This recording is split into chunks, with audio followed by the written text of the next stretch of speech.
അപ്പോൾ ഇന്ത്യ കണ്ട അല്ലെങ്കിൽ കേരളത്തിലെ സുമനസ്സുകളായ ആളുകളും പ്രവാസികളും ഒക്കെ ചേർന്ന് ഈ ഫണ്ട് വമ്പിച്ച വിജയത്തിലേക്ക് നീങ്ങിക്കൊണ്ടിരിക്കുകയാണ്.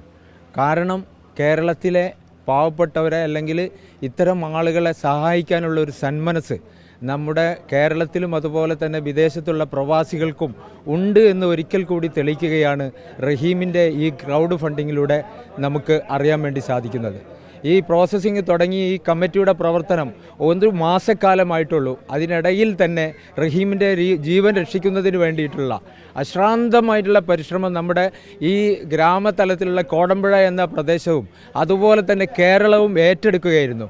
ഒരുപാട് ജീവകാരുണ്യ പ്രവർത്തകർ, ബ്ലോഗേഴ്സ്, അതുപോലെ തന്നെ എല്ലാവരും റഹീമിൻ്റെ വീട് സന്ദർശിക്കുകയും വീഡിയോ ചെയ്യുകയും ഒരുപാട് എല്ലാ തലത്തിലും ഉള്ള സഹകരണം നമുക്ക് വാഗ്ദാനം ചെയ്യുകയും മതരാഷ്ട്രീയ സാമൂഹ്യ രംഗത്തെ നിരവധി പ്രവർത്തകർ വീട് സന്ദർശിക്കുകയും സഹായം വാഗ്ദാനം ചെയ്യുകയും അതിലൂടെ ഈ റഹീമിനെ രക്ഷിച്ചെടുക്കുന്നതിനുള്ള ഈ പ്രവർത്തനത്തിൽ പങ്കാളികളാകുകയും അത് വിജയിപ്പിക്കുന്നതിനുള്ള അവസാന ഘട്ടത്തിലുമാണ്. ആവശ്യമുണ്ട്.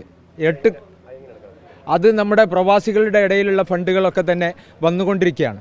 ആ ഫണ്ട് കൂടി കടന്നു വരുമ്പോൾ തീർച്ചയായിട്ടും ഞങ്ങളുടെ ഈ ലക്ഷ്യം പൂർത്തീകരിക്കുമെന്ന് തന്നെയാണ് ഞങ്ങൾ വിശ്വസിക്കുന്നത്.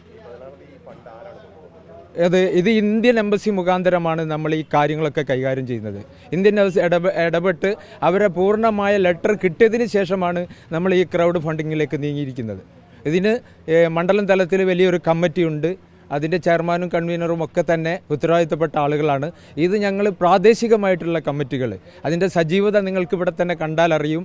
ഈ നാടൊന്നാകെ റഹീമിന് വേണ്ടി അവൻ്റെ ഉമ്മയുടെ കണ്ണുനീര് വറ്റിക്കുന്നതിന് വേണ്ടിയുള്ള ഒരു അശ്രാന്ത പരിശ്രമത്തിലാണ് അതിൻ്റെ പ്രോസസ്സിങ് നീങ്ങിക്കൊണ്ടിരിക്കുകയാണ്. കേന്ദ്ര സർക്കാരിൻ്റെ രാഷ്ട്രീയപരമായിട്ടുള്ള ഇടപെടലുകളൊന്നും ഞങ്ങൾ നിഷേധിക്കുന്നില്ല. അവരാൽ കഴിയുന്ന കാര്യങ്ങളൊക്കെ അവരും നമുക്ക് വേണ്ടി നമ്മളോടൊപ്പം നിൽക്കുന്നുണ്ട്.